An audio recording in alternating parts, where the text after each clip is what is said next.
ये इन जानकारियों के साथ और अहम जानकारियां दी गई और बताया गया कि पाकिस्तान के हर एक नापाक हरकत का विनाश किया गया। तीनों सेनाओं के बीच में जबरदस्त तालमेल देखा गया। सरकार और 140 करोड़ लोगों का सहयोग रहा। ये भी सेना ने कहा है कि पाकिस्तान के हर एक नापाक इरादे को हमने पूरी तरीके से नाकाम किया, उसका विनाश किया। सुनिए। आतंकियों पर हमारे सटीक हमले लाइन ऑफ कंट्रोल और इंटरनेशनल बाउंड्री को पार करे बिना किए गए थे। हमें पूरा अंदेशा था कि पाकिस्तान का वार भी बॉर्डर के उस पार से ही होगा। इसलिए हमने अपनी एयर डिफेंस की पूरी तैयारी पहले से ही कर ली थी। हमारी इन्वेंट्री में शामिल काउंटर मैन्ड एरियल सिस्टम्स,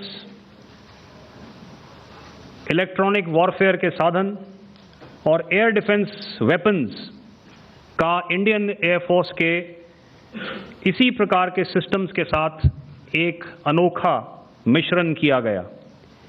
इसलिए आपने देखा कि जब जब पाकिस्तान एयरफोर्स ने हमारे एयरफील्ड्स और लॉजिस्टिक इंस्टॉलेशंस में 9 और 10 मई की रात को लगातार हमले किए, वो इस मजबूत एयर डिफेंस ग्रिड के सामने विफल हो गए।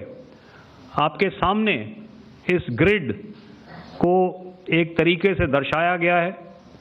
आप देख रहे हैं कि इंटरनेशनल बाउंड्री से कितनी layers, radars, counter unmanned aerial systems, उसके पीछे शोल्डर फायर्ड वेपन्स, हमारे विंटेज एयर डिफेंस वेपन्स जो कि काफ़ी सालों से हमारी सेना में हैं। एयर मार्शल भारती ने भी उसके बारे में बात करी। और लास्ट में हमारे modern air defence weapon systems. तो कोई मौका नहीं था कि पाकिस्तान एयरफोर्स ये मल्टी टियर डिफेंस को पार करके पीछे हमारी एयरफील्ड्स या लॉजिस्टिक इंस्टॉलेशंस को टारगेट कर पाए। तो सेना ने यह बता दिया कि कैसे ड्रोन को मार गिराया है। लेजर गन से ड्रोन को मार गिराया, वायुसेना ने साफ कहा है।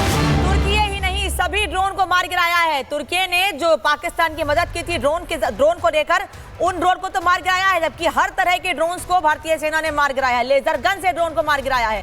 हमारा सिस्टम सभी ड्रोन को मार गिराने में सक्षम है और यह भी कहा गया है कि आगे की लड़ाई और बड़ी होगी। The numerous waves of drones and unmanned combat aerial vehicles employed by Pakistan were also thwarted by the indigenously developed soft and hard kill counter US systems and the well-trained Indian air defense personnel. Colonel Sodhi, आज जो press conference हुई है और कल जो press conference हुई, दोनों की शुरुआत में भारतीय सेना ने यह बता दिया है, अभी तो आपको छोड़ दिया, लेकिन अगर तीसरा नेत्र खुल गया तो पाकिस्तान का सर्वनाश तय है। डेफिनेटली कल और आज की प्रेस कॉन्फ्रेंस में शुरुआत जो हुई उससे बिल्कुल पाकिस्तान को साफ और स्पष्ट संदेश भारत ने दिया, अब मत हिमाकत करना, क्योंकि अब अगर तूने हिमाकत की तेरे को इससे भी करारा और मुंह तोड़ जवाब मिलेगा। यहां पे मैं एक और टिप्पणी करना चाहूंगा। देखिए, आज तक हम सुनते आए थे दुनिया का सबसे अच्छा एयर डिफेंस सिस्टम इजराइल का आयरन डोम सिस्टम है, लेकिन ऑपरेशन सिंदूर ने दिखा दिया दुनिया का सबसे अच्छा एयर डिफेंस सिस्टम भारत के पास है।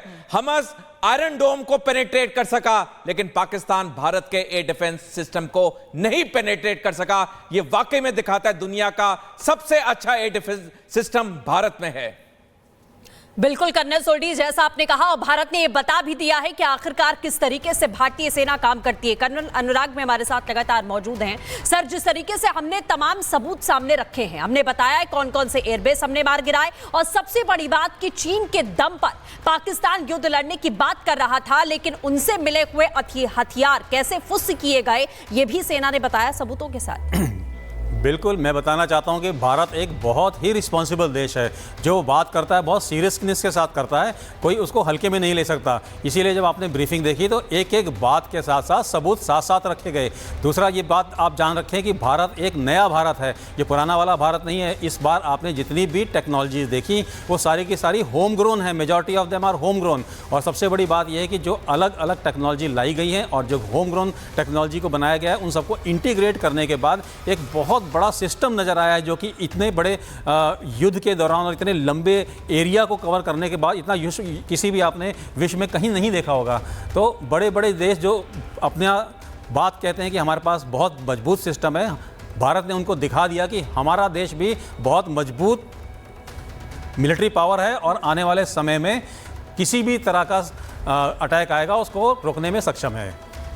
लेकिन कैप्टन सिंह, एक बात भी भारत ने साफ कर दी है कि दुश्मन का दोस्त दुश्मन ही होता है।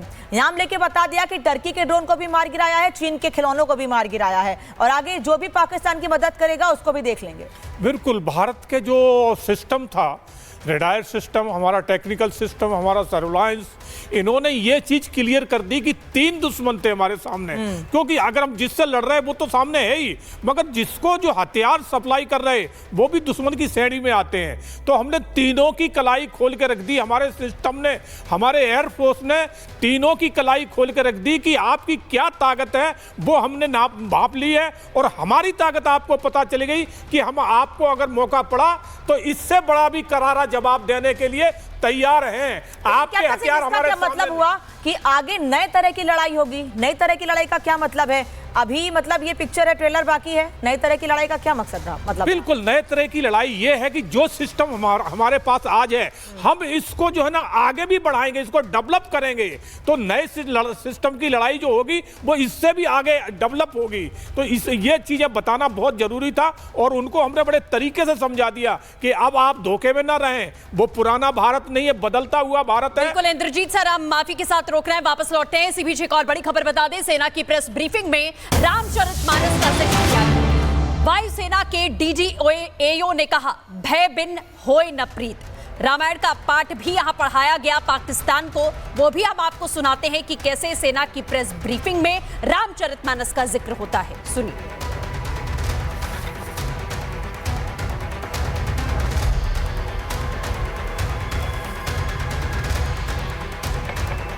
तो सेना की ब्रीफिंग में साफ कहा गया, भय बिन होय न प्रीत। पाकिस्तान को यह बता दिया गया है कि अगर आप एक आंख उठाएंगे, एक तरफ वार करेंगे, तो हर जगह से वार करने के लिए भारतीय सेना तैयार है।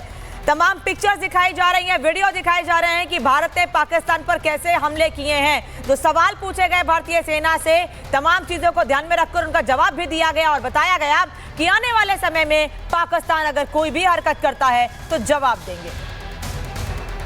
माने जल्द ही जड़, भय 3 दिन बीत, बोले राम सकोप तब, भय बिन होय न प्रीत। तो समझदार के लिए इशारा ही काफी। और जहां तक ये टर्किश ड्रोन्स का सवाल है, आपने देखा किस तरह के रेकेज यहाँ पे फोटोग्राफ्स हमने दिखाए हैं, चाहे वो टर्किश ड्रोन्स हो या और कहीं के भी ड्रोन्स हो। हमारे काउंटर यूएस सिस्टम्स, हमारे ट्रेन्ड एयर डिफेंस ऑपरेटर्स पूरी तरह सक्षम हैं, और हमारी देश की जो इंडिजिनस कैपेबिलिटी है काउंटर यूएस के लिए, उसने दिखा दिया है कि चाहे किसी भी तरह की टेक्नोलॉजी आ जाए, हम उसको काउंटर करने के लिए तैयार हैं। और मुझे बोलने की ज़्यादा ज़रूरत नहीं है, आपने खुद ही अपनी आंखों से देखा है हमने इनका क्या हश्र किया है। धन्यवाद। तो आपने सेना की प्रेस ब्रीफिंग ये सुनी, लेकिन अब आपको बताते हैं कि पाकिस्तान पूरी दुनिया के सामने किस तरीके से एक्सपोज हुआ है। आतंकियों के जनाजे में किस तरीके से पाकिस्तान की सेना, उनके बड़े बड़े अफसर, उनके नेता पहुंचते हैं, दिखाते हैं इस रिपोर्ट में।